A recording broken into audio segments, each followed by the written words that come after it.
मित्रों स्टार्ट करते हैं और आज हम देखेंगे जीएस पेपर 5 के सिलेबस को और जानेंगे कि इसमें किस किस टॉपिक्स को रखा गया है और एक एक करके सभी बिंदुओं को जो सिलेबस में हमारे शामिल किया गया है इस पर छोटी सी चर्चा करेंगे और आगे के लिए रणनीति बनाएंगे।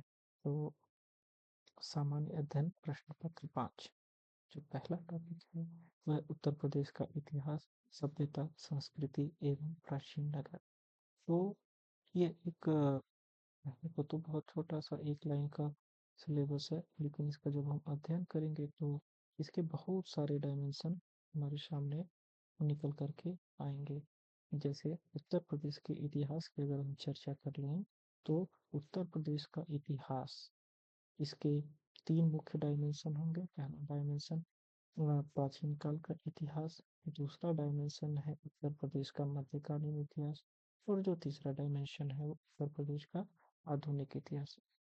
यहीं पर हम आपको एक बात और बता दें कि जो उत्तर प्रदेश का आधुनिक इतिहास है इसका अध्ययन हमें विशेष रूप से करना है, क्योंकि आपके जीएस पेपर 5 के प्रश्न पत्र में अ, लगभग 3 ऐसे टॉपिक्स हैं जिसको मुख्य रूप से हमें शामिल करके अलग से उल्लेखित किया गया है, जिसका हम उल्लेख पॉइंट 3 और 4 में करेंगे भी।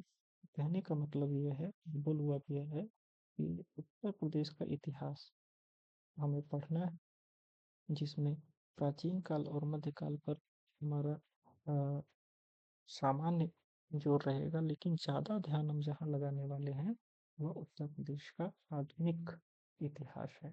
और उत्तर प्रदेश का आधुनिक इतिहास कब से आरंभ होता है? तो अंग्रेजों के आगमन के बाद से उत्तर प्रदेश का आधुनिक इतिहास शुरू होता है। तो उत्तर प्रदेश का इतिहास हमें पढ़ना है, सभ्यता और संस्कृति का अध्ययन करना है और एक और टॉपिक है प्राचीन नगर।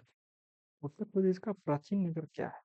प्राचीन नगर, आपको पता ही है कि उत्तर प्रदेश में बहुत सारे ऐसे नगर हैं जो प्राचीन काल से ही अ, हमारे इतिहास में विशेष रूप से उल्लेखनीय है और उनकी चर्चा समय समय पर इतिहासकारों द्वारा की भी जाती है। उदाहरण के तौर पर अगर हम तीन बहुत प्राचीन और महत्वपूर्ण नगरों की अगर हम चर्चा करें तो पहला काशी, दूसरा प्रयागराज, तीसरा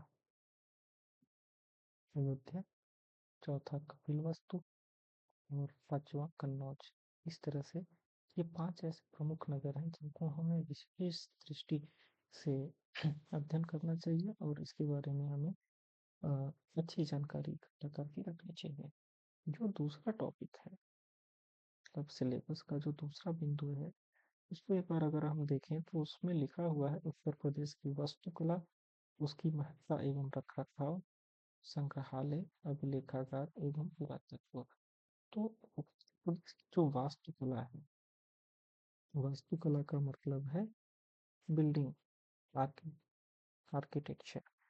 तो उत्तर प्रदेश की जो वास्तुकला का जब हम अध्ययन करते हैं तो इसको भी हमें काल के दृष्टि से देखना पड़ेगा। जैसे प्राचीन काल में उत्तर प्रदेश में वास्तुकाल के क्या साक्ष्य मिलते हैं, मध्यकाल में और आधुनिक काल में। तो आधुनिक काल में वास्तुकला तो इतनी महत्वपूर्ण नहीं है, क्योंकि आजकल दिन प्रतिदिन नई टेक्नोलॉजी और नए परिवर्तन रोज ही देखने को मिलते हैं। लेकिन जब हम प्राचीन काल में जब वास्तुकला की स्थिति का अध्ययन करेंगे तो इसमें हम शुरुआत करेंगे आपकी सिंधुकालीन सभ्यता के दौरान की वास्तुकला, क्योंकि सिंधुकालीन सभ्यता में भी कुछ ऐसे नगर हैं जो उत्तर प्रदेश में अवस्थित थे। तो वहां से आरंभ करते हुए उसके बाद से हम मंदिर वास्तुकला शैली का यही पर अध्ययन कर लेंगे, क्योंकि उत्तर प्रदेश में आपको पता ही है कि प्राचीन काल में, गुप्त काल में कुछ ऐसे मंदिर हैं जो उत्तर प्रदेश में बनाए गए और उनका इतिहास अध्ययन करते समय हम विशेष रूप से उल्लेख भी करते हैं। और इसी वास्तुकला में एक एंगल और खुलता है, उसका है नाम की उसकी महत्ता और उसका रखरखाव। तो महत्ता के संदर्भ में, तो महत्ता उसकी ऐतिहासिक संदर्भ में हम देखेंगे, वास्तुकला का ऐतिहासिक संदर्भ में महत्व देखेंगे और आज के डेट में इस वास्तुकला का रखरखाव कैसे हो रहा है इसका भी अध्ययन करेंगे।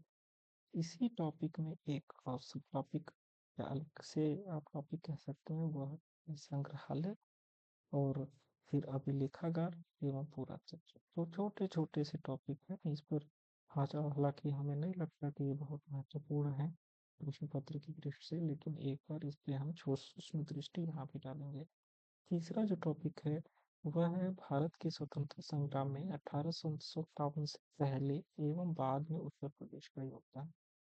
तो टॉपिक पढ़ते समय आपको एक बात बहुत स्पष्ट दिख रही है कि 1857 एक बेंचमार्क की तरह से यूज किया गया है। 1857 स्वतंत्रता संग्राम के संदर्भ में। तो दो कालखंड यहाँ से विभाजित किया गया है पेपर सेटर द्वारा या जिसने भी सिलेबस का निर्माण किया। 1857 से पहले योगदान और 1857 के बाद का योगदान। 1857 से पहले का योगदान स्वतंत्रता संग्राम में उत्तर प्रदेश का। तो किस तरह से दे सकता है योगदान उत्तर प्रदेश स्वतंत्रता संग्राम में योगदान? तो यहाँ पर किसान आंदोलन हो सकते हैं, छोटे मोटे अगर जनजाति हिस्से हैं भारत के उत्तर प्रदेश में तो हो सकता है, तो कुछ ऐसे जनजातीय आंदोलन भी देखने को हमें मिले 1857 में। और जो एक पुनर्जागरण का भी जो क्रम चला 1857 से पहले, उत्तर प्रदेश के योगदान को हम यहाँ पे अगर समझें तो इस टॉपिक को हम अच्छी तरह से समझ सकते हैं। इसके बाद 1857 में विशेष रूप से उत्तर प्रदेश का योगदान, किन किन शहरों ने भी यहाँ पर भाग लिया 1857 की लड़ाई में, और कौन कौन से स्वतंत्रता संग्राम सेनानी थे उनका भी उल्लेख करेंगे। और उसके बाद जितने भी चरण आए आज़ादी के, जैसे कि उदाहरण के तौर पर 1905 का चरण, 1919 का चरण और 1942 का चरण। ये तीन बहुत बड़ी लकीरें हैं जो हमें विशेष रूप से जब भी हम इतिहास का अध्ययन करते हैं तो इन बड़े आंदोलनों को देखते हैं तो इन तीनों में उत्तर प्रदेश का योगदान हम देखेंगे और समझेंगे। और जो चौथा टॉपिक है इसमें ही इतिहास में ही उत्तर प्रदेश के इतिहास में उसको इस तरह से मेंशन किया गया है कि उत्तर प्रदेश के सुविख्यात स्वतंत्रता संग्राम सेनानी एवं व्यक्तित्व।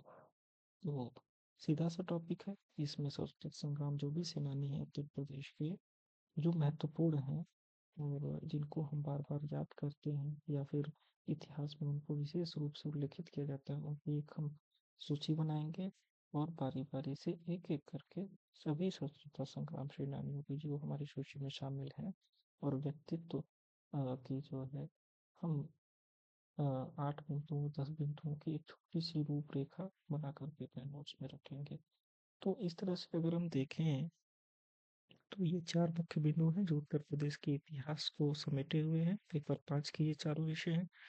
तो एक बिंदु ये हो गया कि ये चार बिंदुओं में उत्तर प्रदेश के इतिहास, संस्कृति और सभ्यता को समाहित करने का प्रयास किया गया सिलेबस में। अब हम अगले वीडियो में इस बात पर चर्चा कर लेंगे कि अब तक चूंकि एक ही पेपर हुआ है 2023 का, तो 2023 के प्रश्न पत्र में किस तरह के प्रश्न इन चारों बिंदुओं के आधार पर बनाए गए हैं और उसका एक मॉडल आंसर क्या होगा इसकी भी चर्चा करेंगे। और देखेंगे कि आगामी वर्षों में इस प्रकार के प्रश्न बनाए जा सकते हैं और जितने भी आयाम हो सकते हैं उन सभी की हम बारी बारी से चर्चा करेंगे। धन्यवाद।